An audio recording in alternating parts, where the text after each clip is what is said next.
जब उद्धव जी भगवान कृष्ण के समझाने पर जाते हैं, गोपिकाओं को, ग्वाल बालों को उपदेश देने के लिए, ज्ञान का उपदेश, ब्रह्म का उपदेश, ध्यान का उपदेश, वैराग्य का उपदेश देने के लिए जाते हैं। भगवान कृष्ण ने कहा कि जा करके आप गोपिकाएं हमारे बिना विह्वल हैं, उनको ज्ञान का उपदेश दे दीजिए ताकि वो हमारी विह्वलता को छोड़ दें। उद्धव जा करके बताते हैं, समझाते हैं कि अपना मन योग में लगाइए, योग साधना करिए, ध्यान में लगाइए और कृष्ण के पीछे क्यों पड़ी हो। तो गोपिकाएं उनका उत्तर देती हैं, क्या कहती हैं? उद्धव मन न भय 10-20। हे उद्धव, आप तो जानते हैं हर व्यक्ति के एक ही मन होता है, 10-20 तो होते नहीं। तो मेरे पास जो एक मन था वो श्याम के संग चला गया। एक हुतो सो गयो श्याम संग को अवराध है इस, जो आप कहते हैं ईश्वर की आराधना मन से करिए। तो मन एक ही था जो कृष्ण के पास चला गया। अब किस मन से हम आराधना करें? को अवराध है इस। फिर आगे कहते हैं, इंद्रिय शिथिल भई केशव बिन, इंद्रिय शिथिल भई केशव बिन, ज्यों देहि बिनु शीश। उद्धव मन न भय 10-20। उद्धव मन न भय 10-20। इंद्रियां 5 कर्म इंद्रियां, 5 ज्ञान इंद्रियां, जिससे शरीर का संचालन होता है, ज्ञान प्राप्त करते हैं।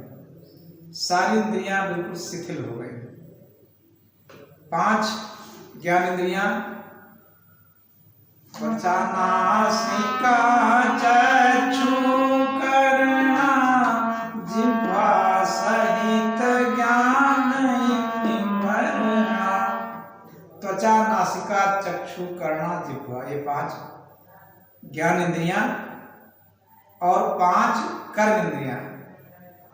हाथ पैर मुख लिंग गुदाई, इन्हीं कर्म इंद्रिन की नाई। हाथ पैर मुख लिंग गुदा, ये 5 कर्म इंद्रियां जिसे हम कर्म करते हैं, और 5 इंद्रियों से ज्ञान प्राप्त करते हैं। ये 10 इंद्रियां क्या हो गई हैं? इंद्रिय शिथिल भई केशव बिन। ये सारी की सारी इंद्रियां कृष्ण के बिना सब शिथिल हो गई हैं, कमजोर हो गई हैं, काम करना धीरे धीरे बंद कर रही हैं, शिथिलता प्राप्त हो गई इंद्रियों को। तो इंद्रिय शिथिल भई केशव बिन, ज्यों देहि बिन शीश।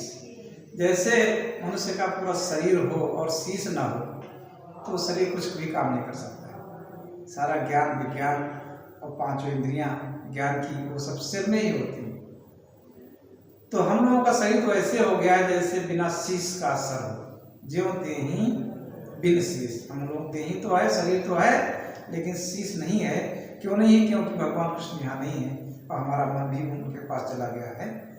और आप कहते हैं कि कृष्ण ईश्वर की आराधना करें, अपने मन को योग में लगाइए, ये कैसे संभव है?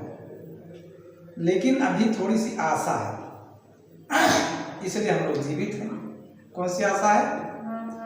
आशा लागी रहत तन श्वासा, आशा लागी रहत तन श्वासा, जीवहि कोटि बरीश।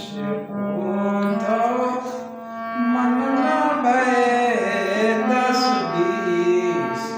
उद्धव मन न भय 10-20।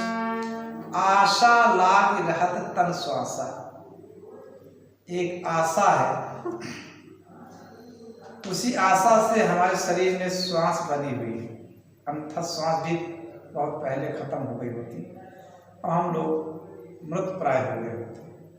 कौन सी आशा है कि भगवान कृष्ण कभी न कभी वापस आएंगे, हम लोगों को दर्शन देंगे, हम लोगों के साथ में रास रचाएंगे। यही एक आशा मन में है और इसी से हम लोग कोटि बरिस करोड़ों वर्षों तक जीते रहेंगे। हमारा श्वास चलता रहेगा, भले ही इंद्रियां शिथिल हो जाएं और कुछ भी हो जाए, कितने कमजोर हो जाएं, लेकिन सांस तब तक चलती रहेगी करोड़ों वर्षों तक, जब तक ये आशा बनी है कि भगवान कृष्ण कभी न कभी मेरे पास आएंगे, हम लोग यहाँ वृंदावन में आएंगे। यही आशा से हम लोगों का श्वास चल रहा है।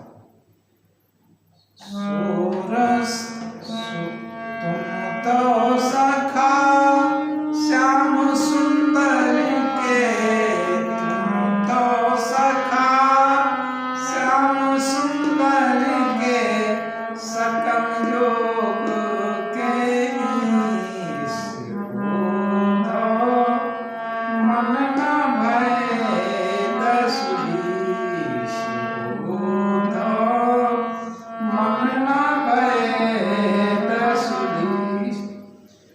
गोपिकाएं कहती हैं तुम तो श्याम सुंदर के सखा हो, मित्र हो, संपूर्ण योगों को जानने वाले हो, ज्ञाता हो, लेकिन हम क्या हैं?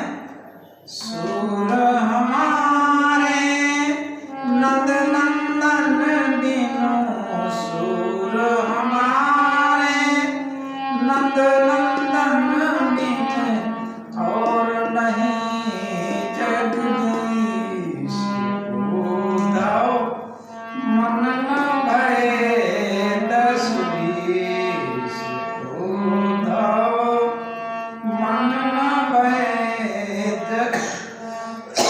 दसुरी।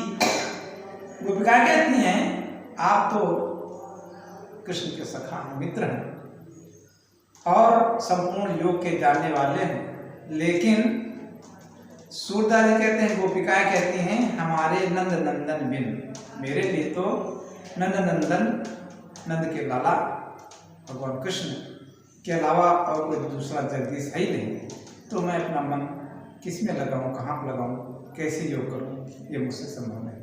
धन्यवाद।